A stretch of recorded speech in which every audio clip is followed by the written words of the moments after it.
Hello friends, रोमांचक तथ्य में आज आप सबको द्वितीय विश्व युद्ध का वो किस्सा बताने जा रहे हैं जब कोलकाता के विक्टोरिया मेमोरियल को काला रंग दिया गया था।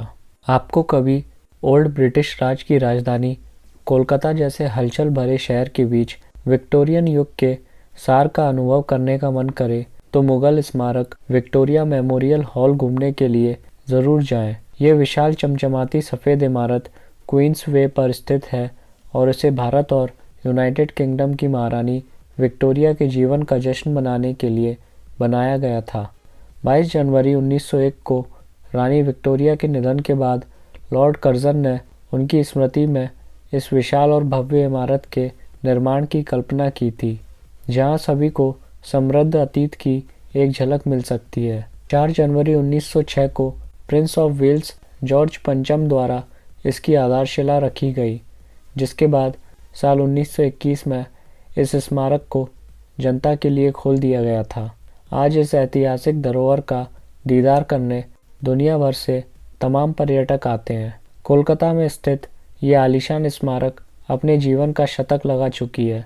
साथ ही सुंदरता और भव्यता का प्रतीक विक्टोरिया मेमोरियल हॉल इतिहास में हुए अनगिनत क्रांतिकारी आंदोलन का गवाह है। द्वितीय विश्व युद्ध के दौरान भले ही भारत सीधा युद्ध में भाग नहीं ले रहा था, लेकिन कोलकाता एक महत्वपूर्ण ब्रिटिश समझौता और अमेरिकी आधार था। साल 1942 और 1943 के बीच जापानी आर्मी एयरफोर्स ने कोलकाता पर आक्रमण किया। इसके बाद दिसंबर 1942 में कोलकाता पहली बार बमबारी का शिकार हुआ।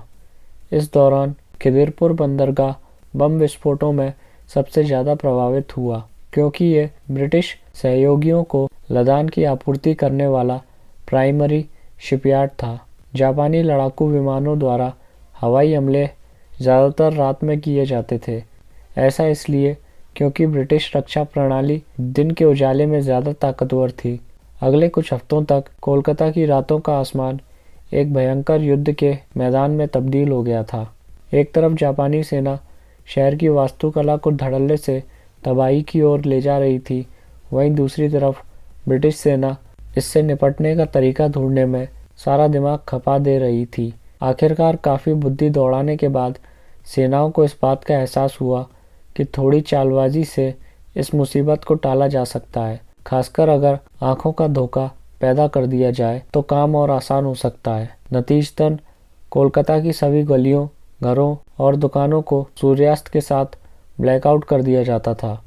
इस कदम से जापानी आर्मी को अपना टारगेट हिट करने में दिक्कत आने लगी। कोलकाता के सभी वासी रात के दौरान अपनी खिड़कियों और कार की हेडलाइटों को ब्लैक कलर में रंग देते थे। स्ट्रीट लाइट्स को काले कपड़ों से कवर कर दिया जाता था। यहाँ तक आइकॉनिक हावड़ा ब्रिज का उद्घाटन भी उस दौरान चोरी छुपे कर लिया गया था। अब सवाल ये था कि सफ़ेद मकराना संगमरमर से बना भव्य विक्टोरिया मेमोरियल हॉल को चमकदार चांदनी के पीछे कोई कैसे छुपा सकता है। काफ़ी सोच विचार के बाद ब्रिटिश सरकार ने साल 1943 में एक ऐतिहासिक निर्णय लिया। वास्तुकला के इस चमत्कार को भी जापानी सेना के आक्रमण से छुपाने के लिए सफ़ेद से काले रंग में रंग दिया गया। ब्रिटिश सरकार अपने इस खुफिया प्लान को जापानियों तक लीक नहीं करना चाहती थी। एहतियात के तौर पर उन्होंने शहर के स्थलों के आसपास किसी भी तरह की फ़ोटोग्राफी को सख्ती से प्रतिबंधित कर दिया।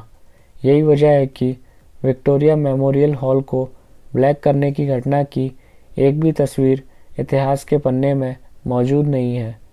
मुग़ल सम्राट शाहजहाँ का काला ताजमहल बनाने का एक सपना था जो कभी साकार नहीं हो पाया, लेकिन कोलकाता का विक्टोरिया मेमोरियल जो शाही मुग़ल वास्तुकला को मैच करने के लिए बनाया गया था, उसका एक ब्लैक वर्जन था तो ज़रूर, लेकिन लोग चाहकर भी उसका दीदार नहीं कर पाए।